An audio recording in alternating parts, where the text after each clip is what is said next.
Hello everyone, myself Dr. Jyoti Gangude, Assistant Professor of Zoology, KTHM College, Nasik. Students, today we are going to discuss on the topic pest control practices. Now let us discuss regarding the introduction to pest control practices. Now here the pest control, which is a long practice as an agricultural aim which help to eradicate the pestiferous organism from cultivated crops. Pestiferous organism means such a insect or such a organism which is acting as a pest, which is acting as a harmful or which can cause hazardous effect to the agricultural crop. So such a organism, such a insect which is a pestiferous organism. Now we have to eradicate them by using a cultural control practices. Now such a pest control which is important to increase the crop productivity with quality of food products. Now such a pest control which is a regulation or management of a species defined as a pest and can be perceived to be detrimental to a person's health. Now the ecology or the along with the the ecology or the economy also. Now here such a pest they are harmful to the crops and human also. Now here we have different methods such as the cultural control method, then mechanical, then what we say is that physical, chemical and biological control method. So we can see all the methods one by one. Now here you can see first one is the cultural control method. Now the cultural control method which includes the common practices or it is defined as a manipulation of cultural practices to the disadvantages of pest. Now, the cultural methods of pest control which consist of regular farm operations. Now, which are performed to eliminate, to eradicate, to destroy the insect or to prevent them causing loss to the crops. Now, here such agricultural practices which learn from long experience that are traditionally used to control the attack of such an invasive pest and which is known as a cultural control method. Now here such a pest control methods are effective at the primary step and used to prevent the crop loss and to reduce the plant stress. Now it is generally include the practices that affect the survival, then growth and reproductivity of such a pestiferous organism. Okay, now here are the common practices which the farmers they are going to use. The practices such as, here you can see the methods such as tilting of the soil, then crop rotation, manipulating time of the sowing, then the trap crops, after that the regulating irrigation, then manuring and using the fertilizers, and we have to use the plant resistant or the resistant plant variety. Okay, now we can see all the steps one by one. Now here you can see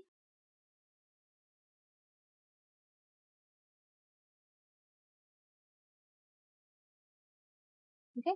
So first one is the tilting of the soil.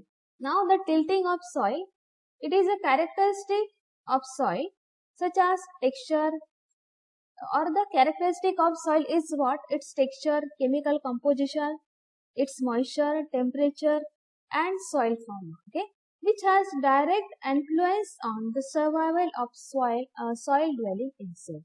Yes, if the soil has high moisture, if it has low moisture, and again depending on the climatic conditions or what we say is that the texture or either its temperature, okay, or its chemical composition, okay, on that basis, okay, the insect pest they survive. Now this characteristic also influence the quality of food which determines the abundance of given pest. So here the with proper steering or the plowing method, which is the best common method, and the management of the soil, in many or the many insect can be controlled. Okay, the tilting of soil which is the best method. Why? Because the below surface of the soil which come to the upper surface and which expose directly to the sunlight, and whatever the organisms are there or whatever the eggs, okay, suppose we are discussed regarding the red cotton bug, then if suppose we are discussing regarding here the caterpillars such as the Spodoptera, again here cutworms, then armyworms, spotted bollworms, then beetle grubs, corn borers, then wheat stem sawfly, okay. Here all or so many insects, okay, they have habit to deposit, the females they deposit their eggs on the soil or either on the crevices of the soil, okay.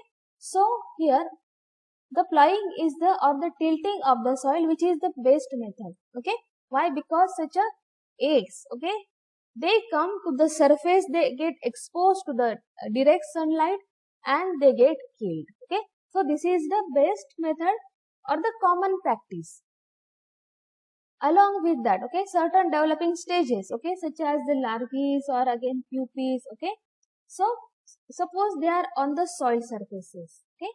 Now we can so the birds, okay, the birds such as crow, then myna, and again different birds like sparrow, okay, so many birds are there, so they easily catch them, okay. So they easily catch them by using such a method. Now this is what regarding the tilting of the soil and which is the best control method or the best cultural control method. Now it is followed by the second method is the crop rotation. Now the crop rotation which involves the sequential planting of unrelated crop plants in normally a 3 to 5 year cycle, okay.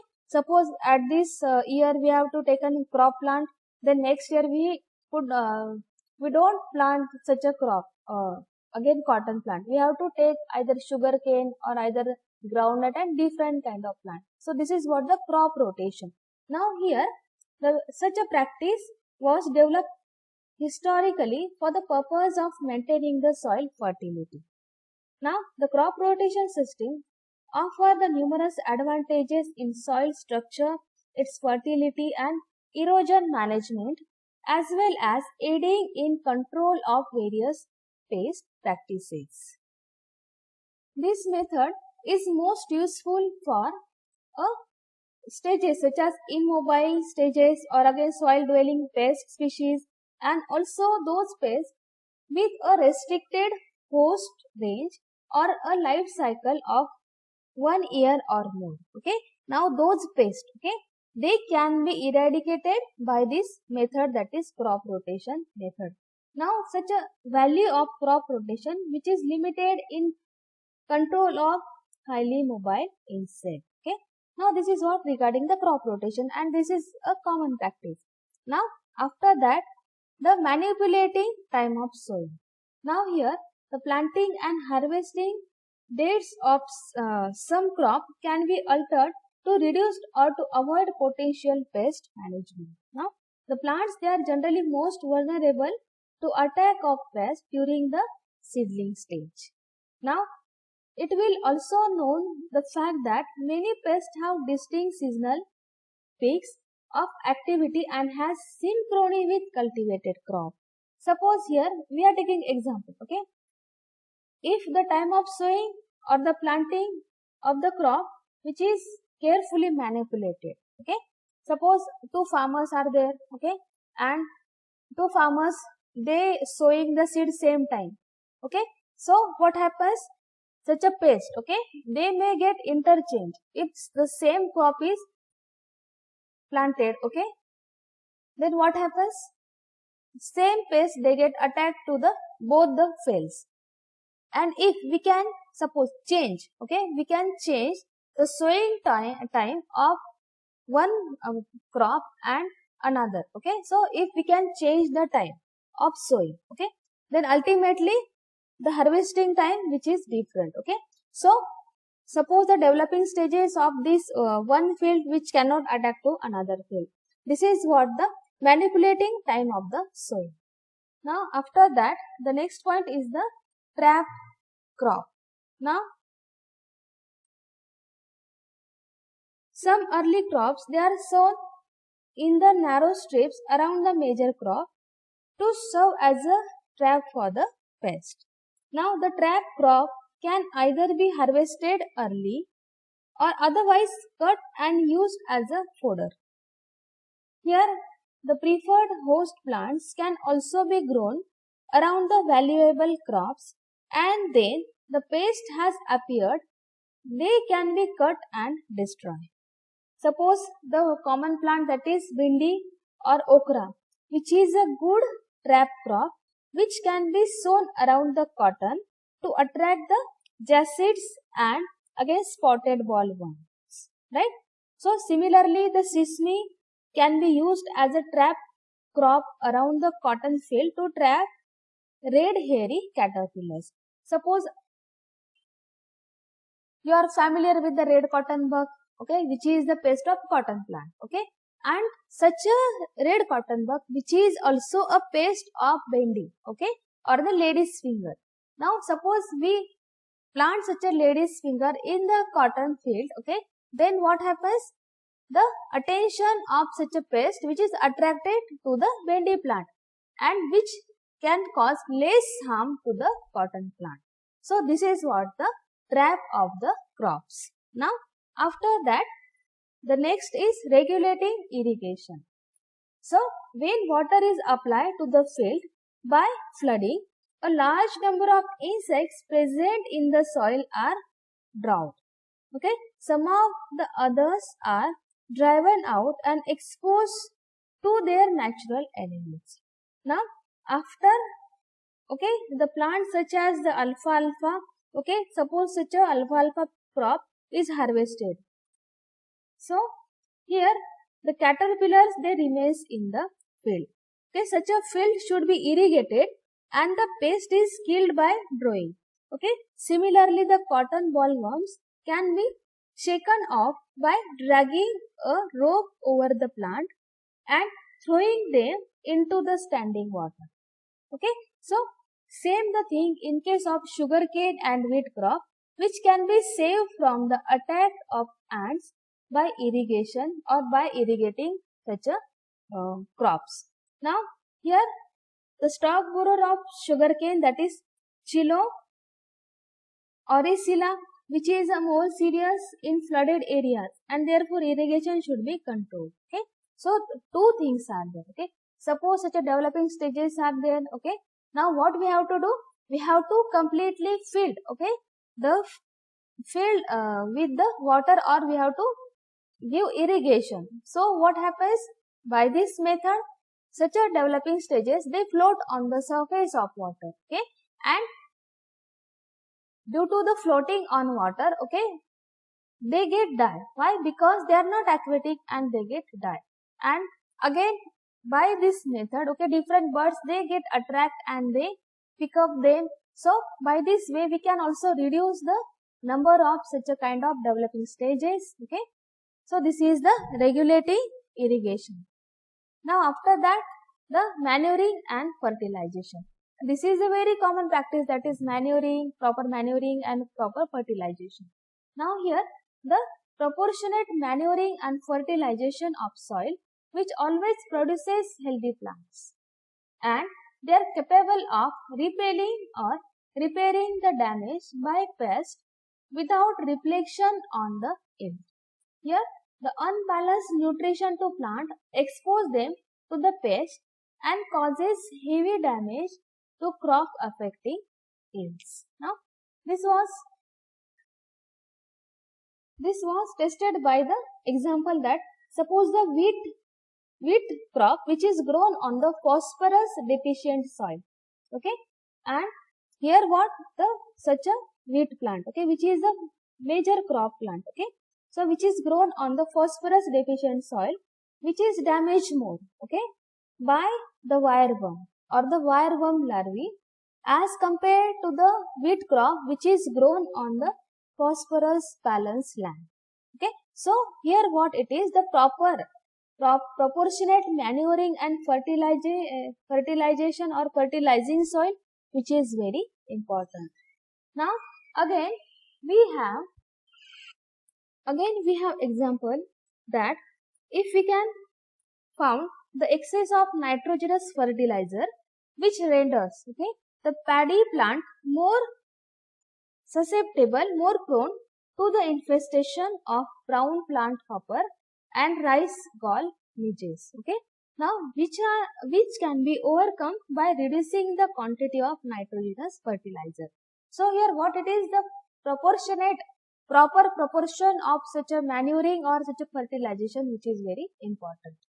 Now after that, the resistant plants. Now many new varieties which is being released or have some type of pest resistance. So we have used such a resistant or tolerant varieties of such a crop. If we already sow the plant resistant seeds, or sorry, not plant, the resistant variety of plant seeds, then ultimately they get protected themselves. So this is the important, that is by using the resistant plant. So we have different examples such as wheats are there, bajra, then maize, and almost near about all the crops have the developing such a resistant varieties. Now here this is what all about the cultural control method. Now let us discuss regarding its advantages. Now here the advantages, they include such a cultural controls. They are generally the cheapest of all the control measures because they usually only require modification to control the production practices, and it does not require the extra cost. Why? Because you can see all the methods, that is tilting, crop rotation, irrigation, all these methods, they do not require money. So they do not require cost.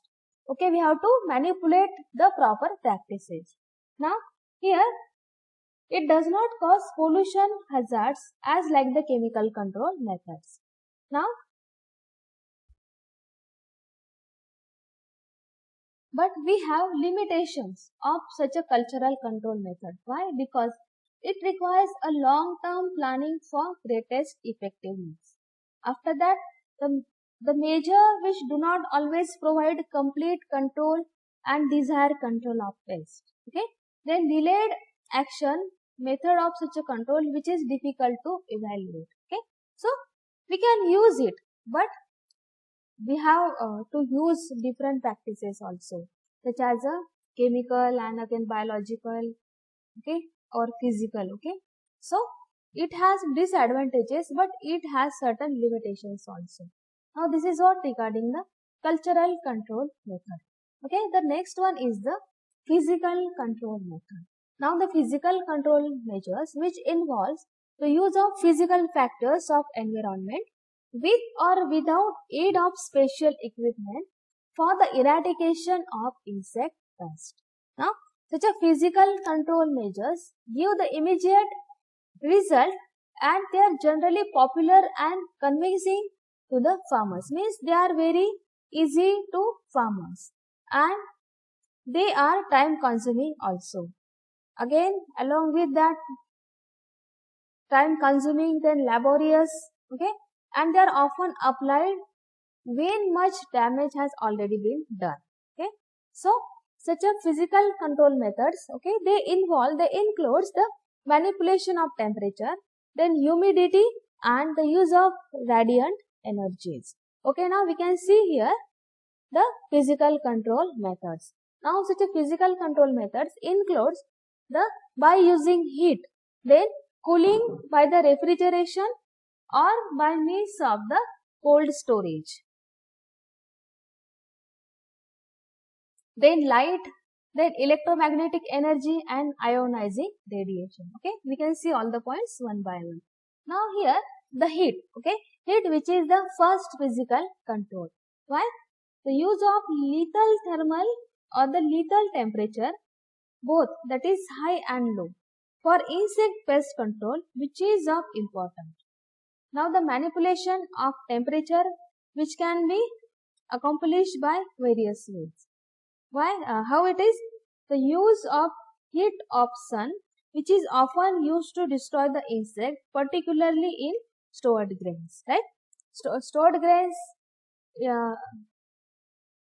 practices, okay, we have to directly expose such a crop, such a stored grains to the sunlight. Okay, now such a heating which also adds some other factors like moisture, then depletion from the grain, okay, which is unfavorable for the storage pest for their initiation of infestation and the subsequent survival.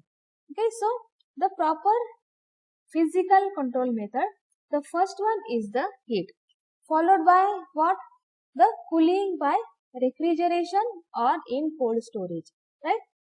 So the first one is the heat. Okay, we have to expose such a store grains, okay, whatever the harvesting crops we have harvested, okay, we have to expose them directly to the sunlight, okay, and we have to protect them. Now after that means they can remove the amount of moisture from such a crop and such a crop or such a stored grains, okay, which can be long lasting or which cannot easily infected by different store grain pests, okay. Now after that the second method is the cooling by refrigeration or by means of the cold storage. Here the cold storage, they are usually meant for the preservation of the agricultural commodities from decay and rotting. Okay, so the agricultural, whatever the agricultural material, okay, or whatever the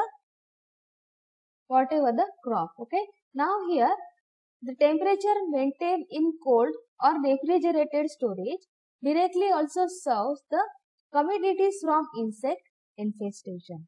Now here the potato tubers from the cold storage cannot have infestation of potato tuber moth larvae. Again here they are often badly damaged in countries by storage system. Okay, such a potatoes they get infested by means of such a storage system. Okay, now the infestation of tuber moth which occurs in the field. Here these multiply under favorable conditions of the country's storage system, but they failed. Okay, they get failed to do in the cold storage.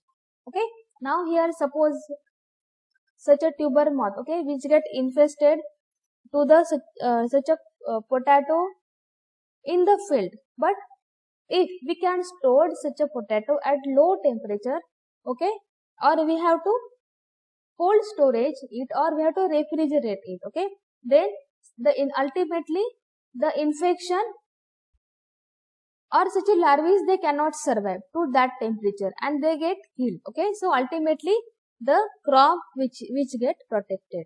So this is what by the method that is cooling or by cooling by refrigeration or by the cold storage. After that the light, okay, here light energy does not directly kill insect but plays a profound role in behavioral orientation. Here the different species of insect responds differently to different wavelength of visible spectrum of electromagnetic energy. So here the insects they control by use of visible light has in addition of some other uses also, and it is necessary for insect control like its phenology of emergence of phototrophic adults. Okay, so very common, okay, light, okay, or not all the insects they get killed by using light, but here some extent they get damaged. After that the next control is the electromagnetic energy. Now here the electromagnetic spectrum which consists of several kinds of radiation. Here all of these radiations such as the radio frequency, then infrared radiation, visible radiation, ultraviolet radiation, X-rays, then gamma rays, they are electromagnetic in nature and differ from one another, okay, only in the wavelength and its related characteristic. Now here suppose we are taking example, okay, So generally the longer wavelength radiation produce heating effect in biological objects or on the host. So this practice is explored in insect pest control. Here the heating which may kill the pest, causing blockage in synaptic neurons, then coagulating neurons or the vacuolization. Here the radio frequency heating which does for the treatment and has been evaluated for the species of insect at at different life cycle stages. So it has been established in case of most store grain pest and that of the adult of rice weevil, that is Pseudophilus oryzae, and which are more susceptible than the young. Okay. Now here such as Pseudophilus oryzae, they are more susceptible than the red floor beetle, that is Tribolium castaneum.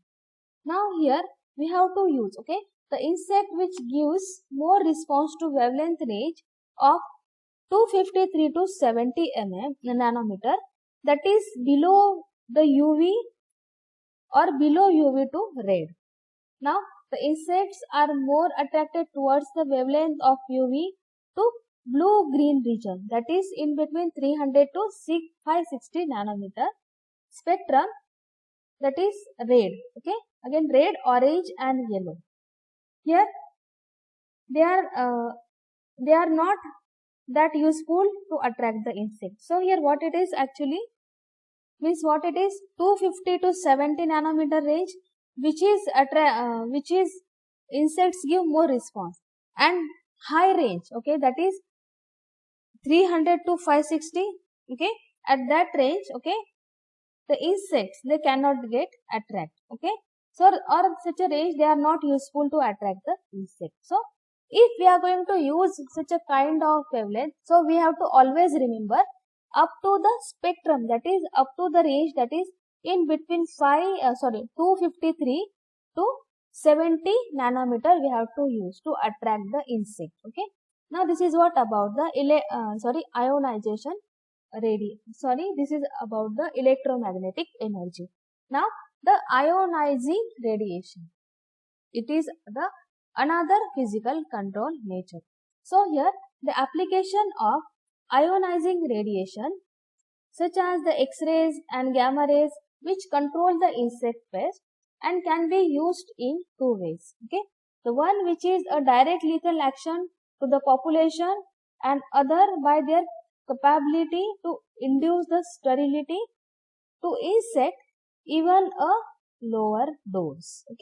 Suppose we have to bombard such a rays, then what we observe that some insect they get sterile due to such a ionization. Now suppose the mortality of insect exposed to ionizing radiation which occurs in short time and increase in the dose, which further shortens the exposure period. And if the mortality of most of the storage pest occur within a few days by exposure of 200 to 500 kilorads, while means what here the mortality the mortality of such a storage pest which is within the few days of exposure with the 200 to 500 kilorads, whereas the 100 kilorads take about a week. Means suppose we have used the more of the ionization which require less time, and if we are using less then we take more time. So this is what about the ionizing radiation, or this is total what about the physical control methods. Now the next is the mechanical control. Now here the mechanical control,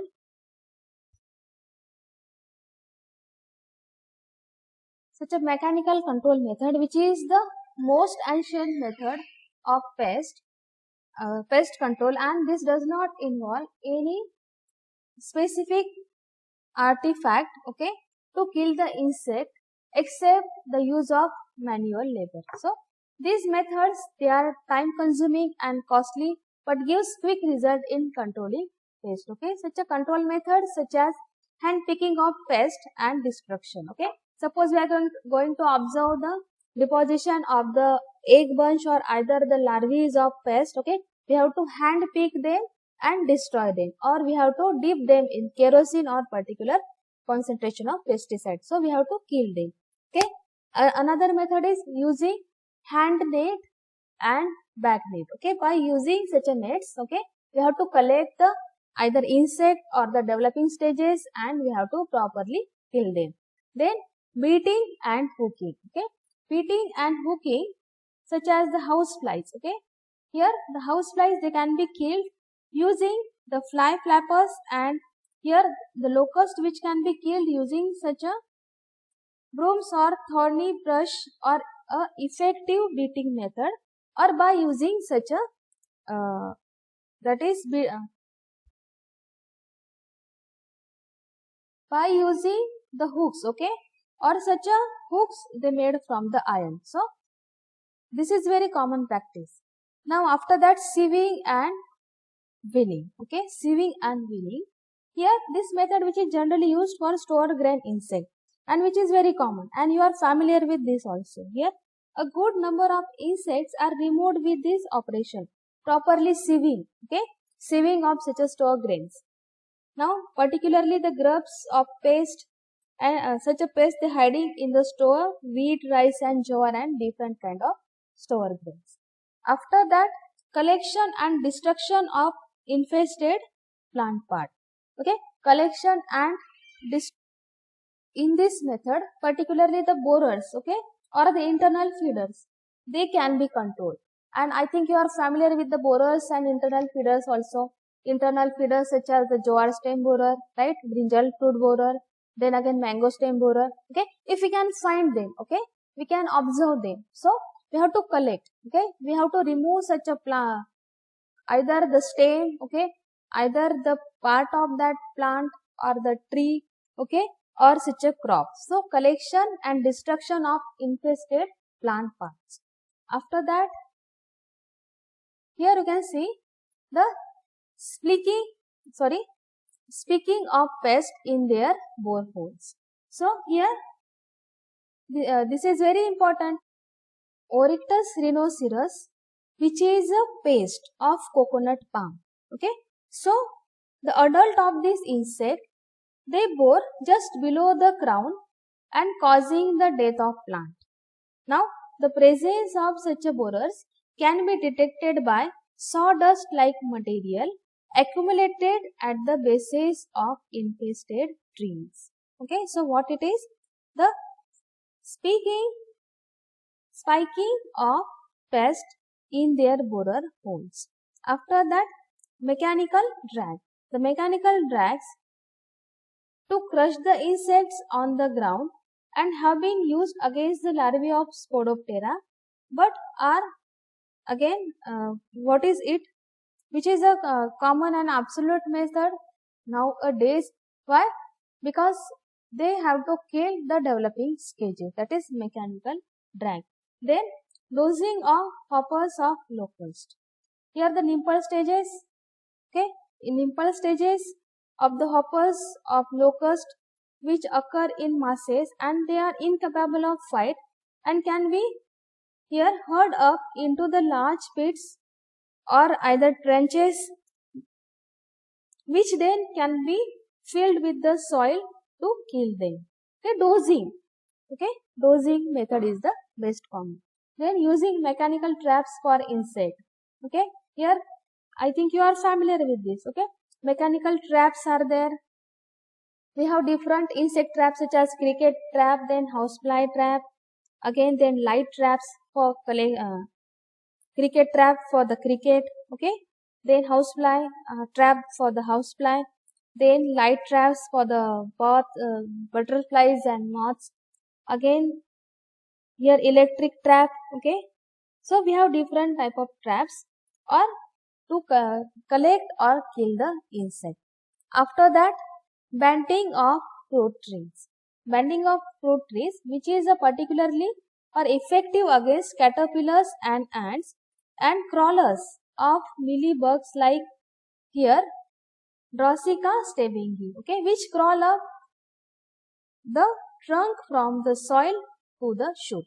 Now, such a banding material like grease or ostico banding material smeared around the trunk, okay, trunk of such a trees, which arrays the crawling insect below the banded part, where either they get die of starvation or due to the lack of suitable site for feeding or by getting entangled with the sticky banding material. Okay, this is what all about the mechanical control method. Okay, now in next lecture we discuss regarding the chemical control method.